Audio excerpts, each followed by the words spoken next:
see if I get this right.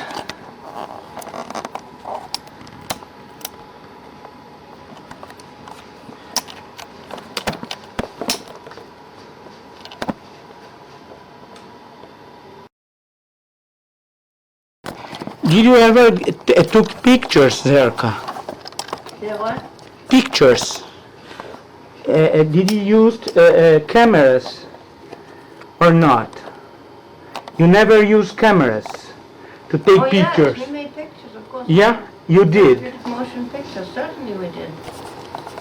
Started in the 40s. It was, I'm assuming that it was simpler at that time. There is a very, no, right, it was very unusual. And we had the first sound camera that was available at the time. Well, now I think it's working. Let me see if it worked. Let me make a test here, just to check if it's working. No, Zerka, what I'd like to ask you actually is the following. I was looking at the psychodrama third volume. I need to do something with this water. There's a little stool in the... Yeah, so let me take that. I'm through with this. No, he's bringing the stool for me to put the water. Okay. Yeah, this is a little bit... It's better. Yeah? Fine. It will... Yeah. Notice the color red. I covered that myself. Uh-huh. Yeah. What I was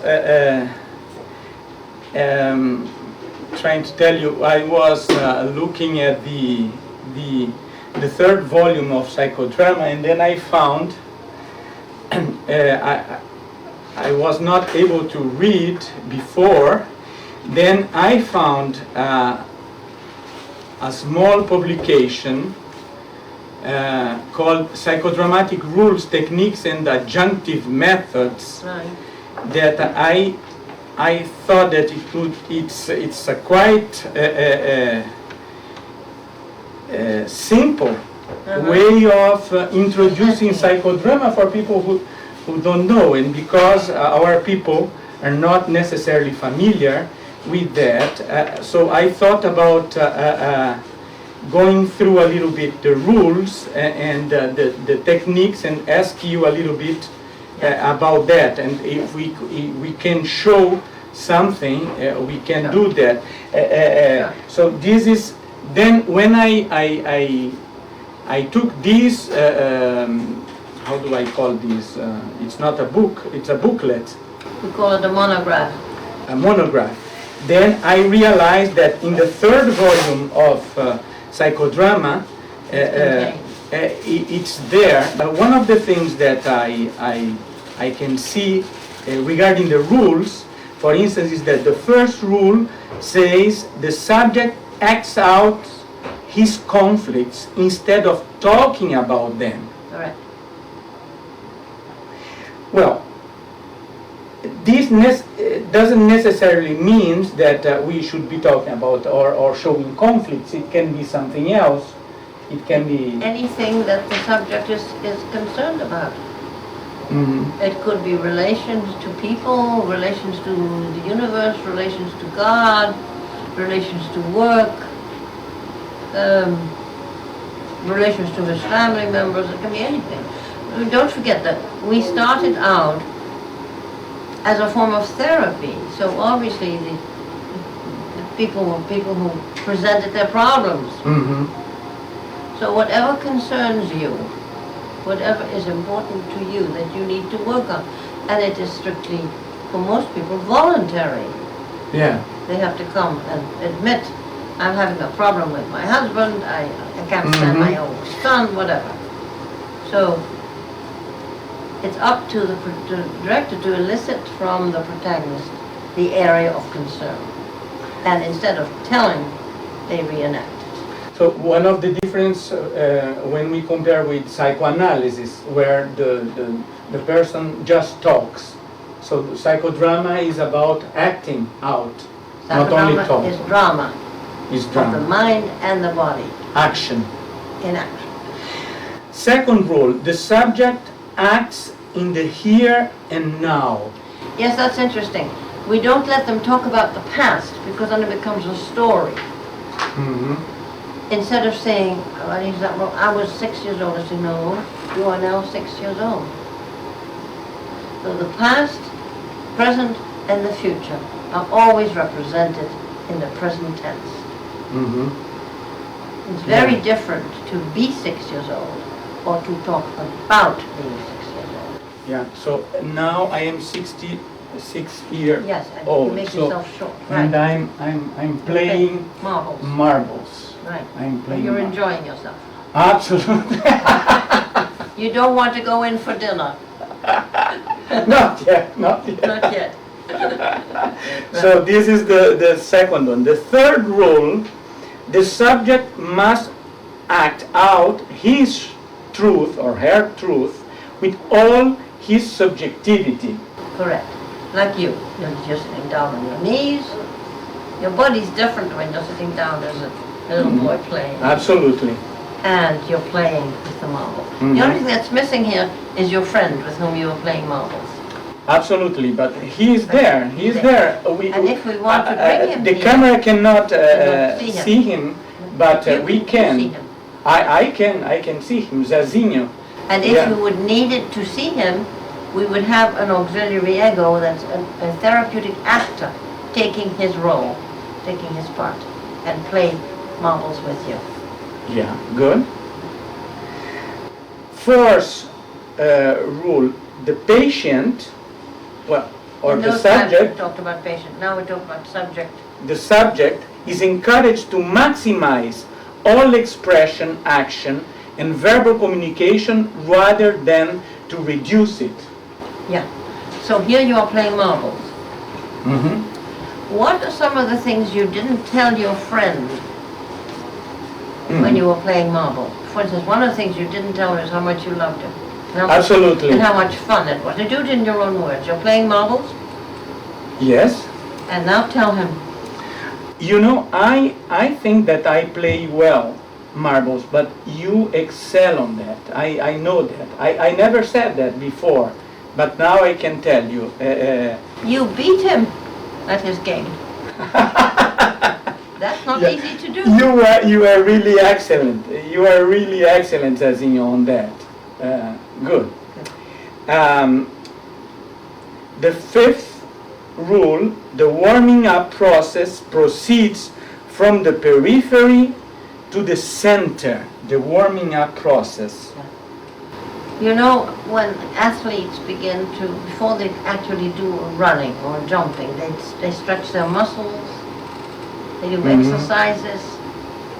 But this is a warming up to what you really want to work on. Yeah. This is not, although it was important to you then, now it's not as significant as for instance, your work situation. Mm-hmm. Or the fact that you're distant from your family. Yeah. So we begin with the wherever the protagonist is comfortable at the edge and slowly move towards the center. Yeah. For instance, now we started as myself playing marbles, and this can be seen as a sort of warm-up. Correct. It's not a sort of, it is a warm-up. It is. So proceeding from the periphery to the center. About the concern. Mm-hmm. What we're most involved in eventually is the central concern of the protagonist. Yeah. Fine. For instance, in large mental hospitals with patients who were leaving, the central concern was, how will I feel outside this hospital? And you don't have much time for a warm-up. You have to go right in because the warm-up has already been established before they came. They're worried about going home. Mm-hmm. In fact, you had a long warm-up to coming here. You had to make preparations. You had to contact me. You had to make up your mind whether you were going when it was possible to go, then you had to make all the other arrangements. That's also warming up. We don't realize that many times in life we are warming up to an essential scene or series of scenes called relationship. Mm-hmm. It happens in steps. Fine. Yeah. Rule number 6. The protagonist will pick the time, the place, the scene, the auxiliary ego he or she requires in the production of his psychodrama. Right. Now what we didn't do here, first of all, we didn't have an auxiliary ego, but you imagine the auxiliary ego. We knew you were playing outside. We knew it was daytime. We knew you were playing marbles. Mm-hmm. What we didn't do was do the setting, for instance. Are there houses here? Is this a garden? No, I used it was a garden. You said Yeah, back garden. it's a backyard. We set the back. We set the backyard when we to did help that. you warm up. Yeah. Now we are referring to something that we did in the other room. Right. Fine. What I might have done is it springtime? Is it summer?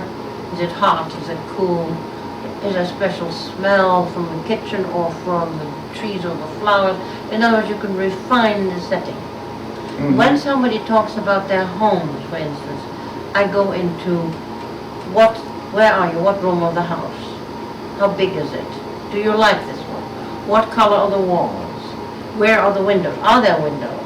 What do you see when you look through the windows? Mm-hmm. What's on the floor? Are there books here? What else is in this room? In other words, it goes very specifically. But that's when people are doing their psychodrama. You can do it as specifically as you want to. It might be outdoors. They might just be hiking and stumbling over a rock or something and hurting themselves. Yeah, absolutely. The 7th rule says psychodrama is just as much a method of restraint as it is a method of expression. That's important because people think that, oh, it's all letting go and being wild. There's nothing like that. Very often patients need to learn inner restraint against aggressiveness, against withdrawing, and that also is explored. What are you feeling when you're withdrawn? What's going on, like I did in the scene with you, with a person. What is that person feeling when they're withdrawn? You know they're withdrawn, but you're trying to reach them. So it's not you, perhaps not you are withdrawn, but the other person, and you have to deal with that. Or aggression, we have often to build in stops, to put them into a situation where they want to be aggressive, and stop in the middle of walking up. So restraints. That's also true in education. For instance, turning a child into the teacher is actually a method of dramatic restraint, because the teacher doesn't behave the way the child does.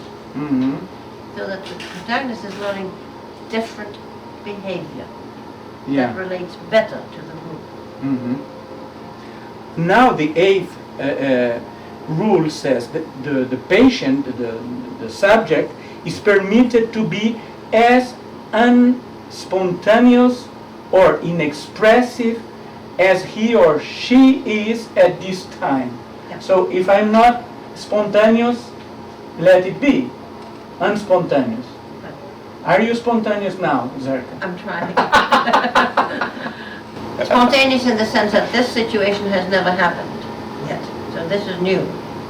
It's much easier to be spontaneous in a new situation than in an old one. That's the art of spontaneity, bringing novelty, freshness and creativity into an old situation. That is what we are demanded to do during the day, because certain things are already, we know already what's going to happen, or we think we know.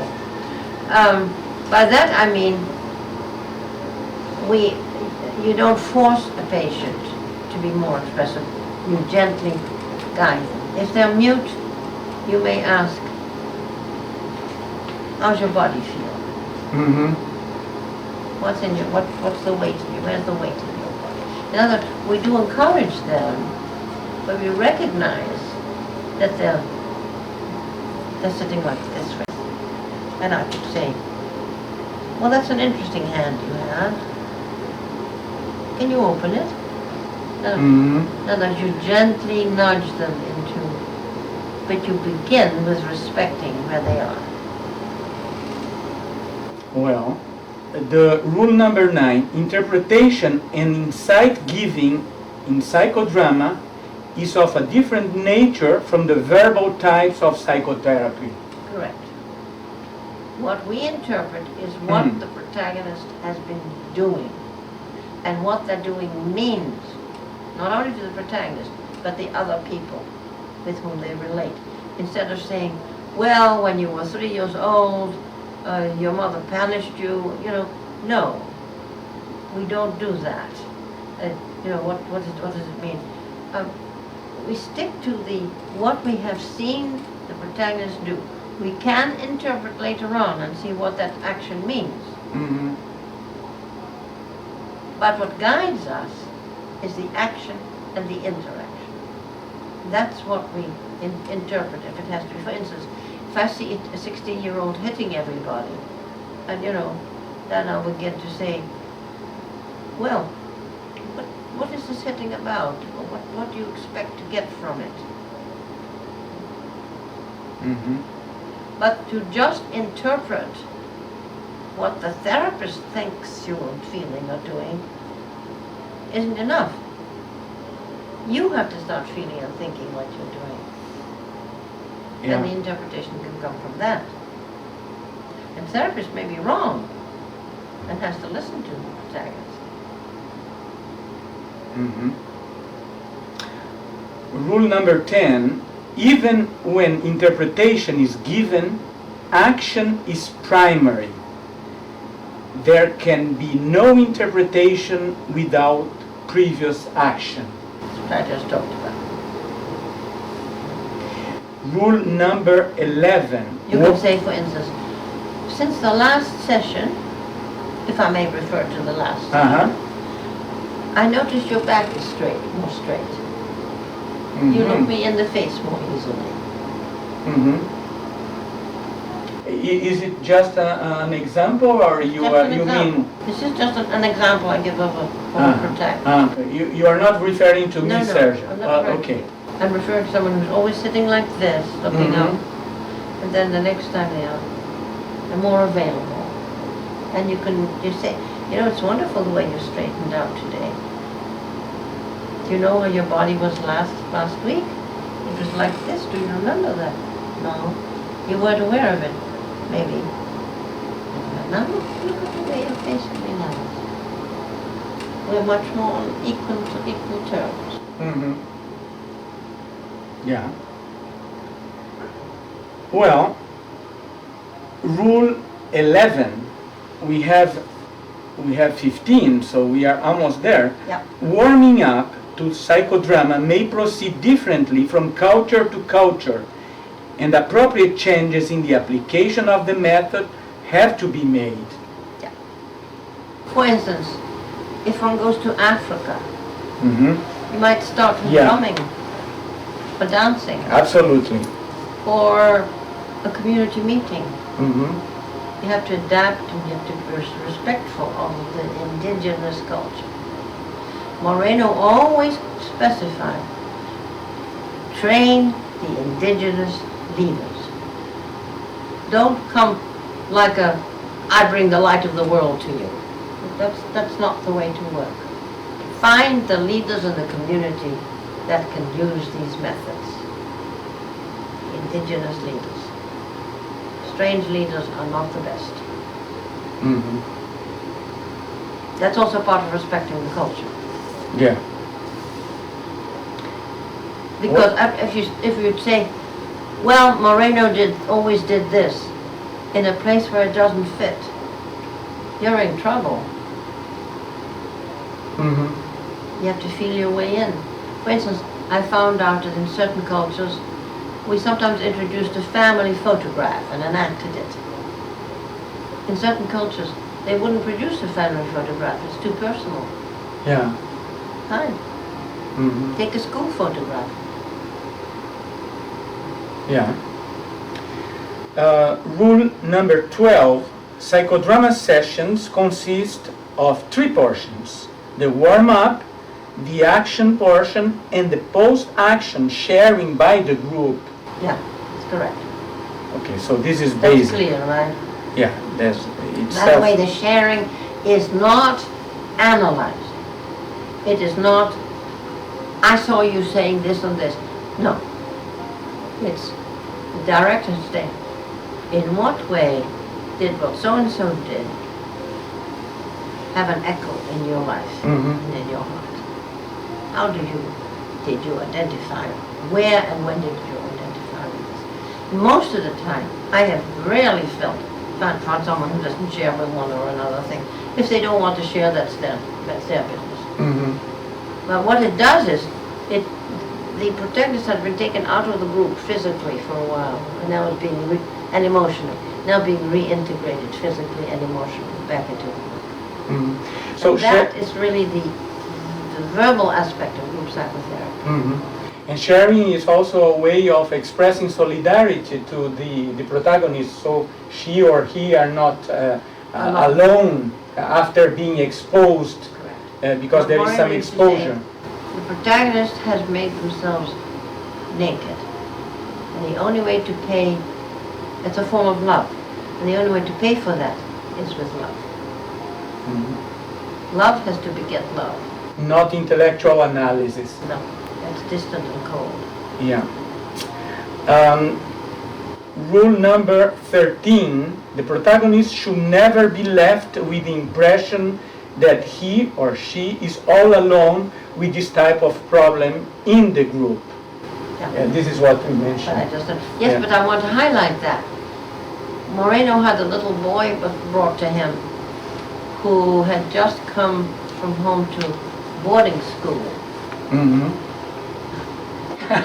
Connie is just now, she realized that we Like the other are people. registering. Well, I'm not sure that we are. Let me check here. I think that we are. Yeah. Well, no, that's fine. I think it's working. And this little boy had stolen something from one of the other children. And Moreno began to share with him that he had stolen something when he was a little boy. And then he asked people in the group if they had ever stolen anything, any little thing. And I know I stole something, and I told her. What have you done, Zerka, when well, you you'll were... read it in my book. What impressed me was that Moreno put himself first, as the first culprit. He didn't ask the group yet. He said, well, you know, in fact, if I remember, the little boy had stolen a pen and pencil set off Moreno's desk. And Moreno said, you can keep the pen and pencil. He didn't take it back. Well, exposing himself is a way also of stimulating, warming up other people to do the same. Rule number 14.